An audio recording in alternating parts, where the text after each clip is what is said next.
आऊज़ बिल्लाहि मिनश्शैतानिर्रजीम बिस्मिल्लाहिर्रहमानिर्रहीम। दोस्तों, मैं हूं ज़ीशान रशीद। दोस्तों, काफ़ी अरसे से हम मुख्तलिफ़ वीडियोज़ में हम मुख्तलिफ़ मौज़ूआत के ऊपर डिस्कस करते हैं पॉलिटिक्स के बारे में।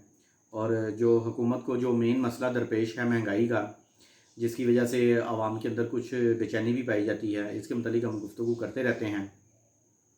और आज जो है 24 मार्च भी गुज़र गई है और 12 बजे के बाद इंशाल्लाह 25 मार्च है। और आज 25 मार्च को जो है वो इजलास है कौमी असम्बली का, वो कॉल कर लिया गया है, जिसके अंदर जो है वो 15 जो है उसकी तजावीज़ दी गई हैं पार्लियामेंट इजलास की, जो हुकूमत ने फ़ैसला किया है। अब देखते हैं कि इमरान खान साहब की किस्मत का क्या फ़ैसला होता है। क्योंकि दोस्तों, बाज़ लोग तो इसे कह रहे हैं कि जो मुनहरफ जो अरकान असम्बली थे, कुछ कह रहे हैं कि वो वापस आ गए हैं, कुछ कह रहे हैं कि नहीं इक्का दुक्का रह गए हैं, कुछ कह रहे हैं कि इमरान खान साहब ने अक्सरियत मिल गई है। लेकिन एक बड़ी दिलचस्प बात है कि इत्तेहादियों की तरफ से कोई ऐलान नहीं आया। उन्होंने मुख्तलिफ इंटरव्यूज़ तो दिए और उन्होंने कहा है कि हमने अपोजिशन का साथ देने का कोई फ़ैसला नहीं किया, लेकिन उन्होंने खुलकर ये बात नहीं की कि वो इमरान खान साहब के ख़िलाफ़ वोट डालेंगे या उनकी हमायत में वोट डालेंगे। क्योंकि अब तक की जो चीज़ें हैं नज़र आ रहे हैं तो उसमें 50-50% चांसेस हैं।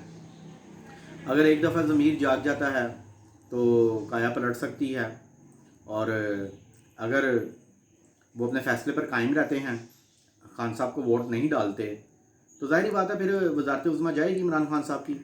लेकिन उन्होंने अगर आपको याद हो दोस्तों, तो एक दो दिन पहले वज़ीर आज़म इमरान खान साहब ने अपना एक कार्ड खेलने की बात की थी कि वो 25 मार्च से एक दिन पहले सरप्राइज़ देंगे, जिसके जवाब में शहबाज शरीफ साहब ने कहा था कि वो वज़ीर आज़म के सरप्राइज़ से पहले सरप्राइज़ देंगे।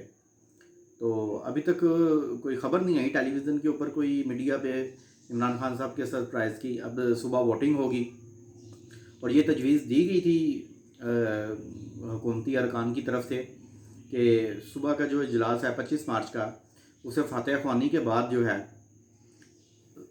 गैर मुअय्यना मुद्दत के लिए मुलतवी कर दिया जाए। और क्योंकि बाज़ लोग इस चीज़ को सीरियस ले रहे हैं, जो मौजूदा हुकूमत के अपोजिट हैं, वो तो कह रहे हैं कि इमरान खान गया, लेकिन कुछ लोग ये भी कह रहे हैं कि नहीं, ऐसा कुछ नहीं है। और जो है कुछ लोग इसमें बैरूनी साजिश के ताने बाने तलाश करने की कोशिश कर रहे हैं। कुछ लोग ये भी कह रहे हैं कि चाइना और इस्लामी मुल्कों ने बीच में मुदाखलत की है और उन्होंने खान साहब की हमायत की है और वो खान साहब की हमायत में आ गए हैं सामने। लेकिन अगर दोस्तों देखा जाए तो इस्लामी मुल्कों की तरफ से या चाइना की तरफ से भी कोई खुलकर बात नहीं की गई। देखिए, सी पैक तो चल रहा है। अब सी पैक का हुकूमत की तरफ से दोबारा ऑडिट करवाना एक जायज़ मुतालबा है, इसमें कोई ऐसी कोई बड़ी बात नहीं है। पूरी दुनिया में कारोबार होते हैं, उनका जायज़ा लिया जाता है, क्या मुल्क के मफाद में बेहतर है, उससे अच्छे से अच्छा करने की कोशिश की जाती है, ना कि ऑन गोइंग प्रोजेक्ट्स को ख़त्म किया जाए। और उम्मीद है कि इंशाअल्लाह ताला जो है सी पैक तो मुकम्मल हो गया है, उसका सेकंड फ़ेज़ भी इंशाअल्लाह ताला जल्द अज जल्द अपने वक्त पर ख़त्म होगा और तजारत जो है वो शुरू हो गई है।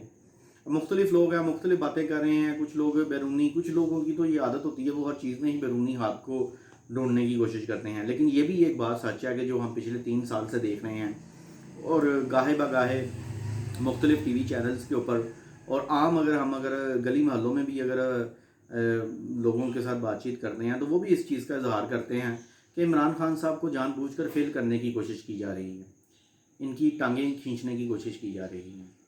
उसकी एक वजह ये है कि बाज़ मुफक्किरीन के मुताबिक कि जो हमारी जो अपोजिशन की जमातें हैं, जिनके ऊपर इल्ज़ामात हैं, या कुछ ऐसी ताकतें, कुछ ऐसी फोर्सेस हैं कि जो चाहती हैं कि करप्शन से पाक कोई हुकूमत ना आए, या कोई ऐसा बंदा ना आए जिसका कोई अपना ज़ाती बिजनेस ना हो। वो चाहते हैं कि एज इट इज़ ही सब कुछ चले, करप्शन भी चलती रहे, काम भी चलते रहें, बाहर पैसे भी जाते रहें, मनी लॉन्ड्रिंग भी होती रहे। तो ये एक अल्लाह ताला की एक कुदरत है कि खान साहब आ गए, वज़ीर आज़म बन गए। हालांकि जितने भी जो नजूमी लोग हैं वो तो कहते थे कि खान साहब किसी सूरत जो है वो वज़ीर आज़म नहीं बन सकते, लेकिन खैर अब आगे हैं। अब देखते हैं कि सुबह عمران خان صاحب تحریک عدم اعتماد سے کس طرح جو ہے وہ نپٹتے ہیں.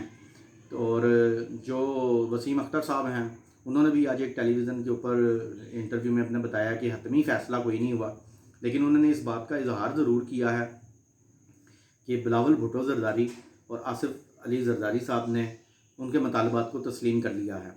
دیکھیں جو جائز مطالبات ہوتے ہیں کسی بھی جماعت کے، چاہے وہ MQM ہے، چاہے وہ بلوچستان نیشنل پارٹی ہے، چاہے وہ صوبہ سرحد کی عوامی نیشنل پارٹی ہے، کوئی بھی جماعت ہو، جو جائز مطالبات ہے اس کو تو سب ہاں کریں گے، اس میں سے تو کوئی نہ نہیں کر سکتا. تو یہ ایز اٹ از ہی چل رہے ہیں. تو اب دیکھتے ہیں انشاءاللہ تعالیٰ ان کس کروٹ بیٹھتا ہے. تو تب تک کے لیے مجھے اجازت دیجیے. انشاءاللہ تعالیٰ تحریک عدم اعتماد کے بعد اس کے رزلٹ کے بعد ناظرین آپ سے بات ہوگی اور دیکھتے ہیں کہ کیا نتیجہ نکلتا ہے. تب تک کے لیے مجھے بھی دعاؤں میں یاد رکھیے گا. اللہ حافظ.